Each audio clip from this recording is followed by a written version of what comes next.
বিসমিল্লাহির রহমানির রহিম। আসসালামু আলাইকুম। শুভ দুপুর। কেমন আছেন আমার প্রিয় বন্ধুরা? আশা করি আল্লাহর অশেষ রহমতে অনেক অনেক ভালো আছেন। আমিও আল্লাহর অশেষ রহমতে আপনাদের সকলের দয়ায় আলহামদুলিল্লাহ ভালো আছি। কাছে দূরে দেশ বিদেশে যে যেখান থেকে আমার এই ভিডিওটা দেখতেছেন, এই মুহূর্তে আমার ভিডিওতে যুক্ত আছেন, সবার প্রতি রইল আমার আন্তরিক ভালোবাসা ও শুভকামনা। তো আমার প্রিয় বন্ধুরা যে যেখান থেকে আমার ভিডিওটা এই মুহূর্তে দেখতেছেন, আমার ভিডিওর সাথে যুক্ত হয়েছেন, প্লিজ বন্ধুরা একটা লাইক দিয়ে দিবেন। একটা লাইক দিয়ে আমার ভিডিওটা আরও 10 জনের কাছে পৌঁছতে সহায়তা করে দিবেন। কারণ আপনারা সহায়তা না করলে কিন্তু আমার ভিডিওটা তাদের কাছে পৌঁছতে পারবে না। সে কারণে প্লিজ আমার প্রিয় বন্ধুরা আমার ভিডিওতে একটি লাইক দিয়ে দেন। আর নতুন বন্ধুদের বলছি, প্লিজ বন্ধুরা আমার ভিডিওটা সম্পূর্ণ দেখবেন, না টেনে সম্পূর্ণ দেখার চেষ্টা করবেন। কোথাও হয়তো কোনো একটু অংশ হয়তো আপনাদের কাছে ভালোও লাগতে পারে। যদি ভালো লেগে থাকে তাহলে সাবস্ক্রাইব করে আমার পাশে থাকতে পারেন। আমিও আপনাদের পাশে থাকব, আপনাদের বন্ধু হয়ে আপনাদের সাপোর্ট করব, আপনাদের সাথে একসাথে চলার চেষ্টা করব। তো বন্ধুরা আজকে ছিল আমাদের এখানকার হাটবার, আজকে শনিবার।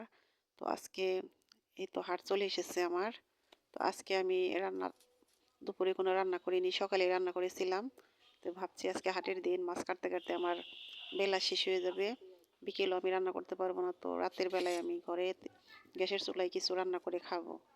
তো এই মাছগুলো কাটতেছি, এই যে চান্দা মাছগুলো যে বললাম, চান্দা আছে এর মধ্যে হাফ কেজি কি চান্দা জানি, লম্বা লম্বা লোনা পানির নাকি চান্দা। আর হচ্ছে হইলো দুইটা মাছ 5 কেজি, যেগুলা একটা পাঙ্গাস আর এটা হইলো গ্লাস কাপ না সিলভার কাপ কি জানি বলে। তো যে কোনো মাছই আনুক না, কোনো বড় মাছ তার সাথে একটা পাঙ্গাস আনতে হয়, কারণ আমার ছেলে অন্য মাছ বেশি পছন্দ করে না। মন চাইলে অন্য মাছ খাবে, তাহলে খাবে না। তো ছেলে যদি আমার সামনে মাছ না খায় তাহলে তো আমার ভালো লাগবে না। কিন্তু আমি তো আবার পাঙ্গাস মাছ খাই না, সে কারণে 2 রকমের মাছই আনতে হয়। এই তো বন্ধুরা এটা হচ্ছে তারপরের দিন সকালবেলা।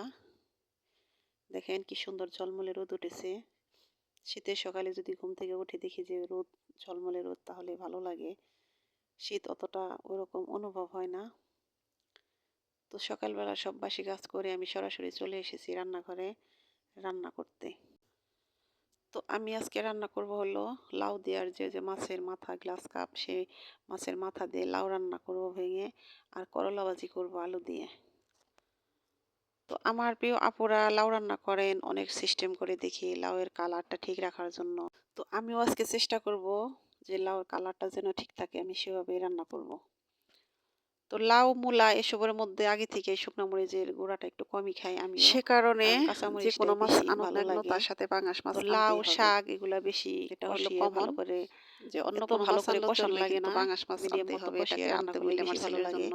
তবে লাউ আর হলো কুমড়া, এই দুইটা জিনিস দেখা যায় যে না, এটা ভালো লাগে না, মিডিয়াম ভাবে রান্না করতে হয়। যদি বেশি জাল দেওয়া যায় লাউ বা আমি আজকে লাউটাও খাইতে যেমন বেস্বাদ লাগে, স্বাদ লাগে না। বা কুমড়ার তরকারি দেখা যায় রান্না করে বেশি জাল দিলে পরে ওই তরকারিটা টক লাগে খাইতে, হলুদের গুঁড়া এই দুইটা তরকারি, যে কোনো তরকারি পারফেক্ট ভাবে রান্না করতে হয়, চেষ্টা করতেছি যেটা যেভাবে মনে হয় যে ঠিক থাকবে। কারণ আমরা যারা রাঁধুনি, লাউ তো নরম গৃহিণী, আমরা সবজি ওইটা রান্না করতে করতে বুঝে যায় যে অল্প তরকারি লাউটা হয়ে যায়। তবে একটা জিনিস কি, লাউ বলেন কুমড়ো বলেন, এই লাউ তরকারিতে যেমন শুকনো মরিচ চলে না, এটার এই তরকারিতে কিন্তু ঝালটাও চলে না। লাউ যদি দেখা যায় যে লাউটা একটু জালটা একটু বেশি হয়ে যায়, তাহলে কিন্তু ঝালটা কিন্তু যায়, মজা লাগবে না। আবার তো আমি মাছের মাথাটা কেটে নিয়েছি ভাগ ভাগ করে, তরকারিও তাই যদি একটু জালটা একটু পরিমাণ বেশি হয়ে যায় তাহলে টক টক লাগে। তো এই লাউ আমার প্রিয় আপুরা রান্না করেন দেখি অনেক সুন্দরভাবে রান্না করতে হয়, অনেক সুন্দর করেই করেন। কিন্তু আমি ওরকম চেষ্টা করি, আপনারা দেখে দেখে শেখার চেষ্টা করতেছি।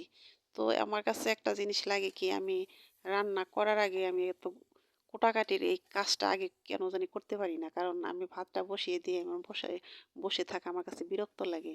তো আমি ভাতটা বসিয়ে দিয়েই কোটাকাটি শেষ করি। তারপরও দেখা যায় যে আমার হাতে অনেক সময় বেঁচে যায়, কারণ ভাত হওয়ার আগে আমার কোটা বাছা সব রেডি হয়ে যায়।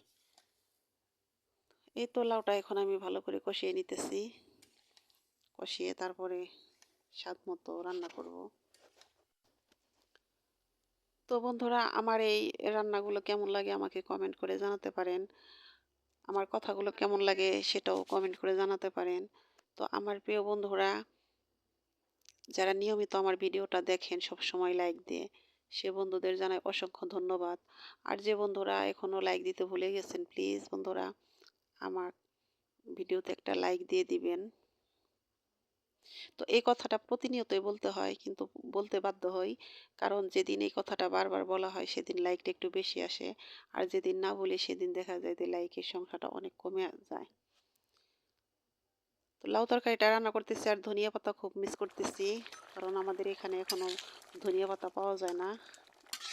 শুই না অবাক লাগে যে এখনো নাকি ধনিয়া পাতা উঠে নাই। তো আমার বাড়ির উঠানে যে ধনিয়া গাছগুলো আছে আমি সেগুলোই খাই।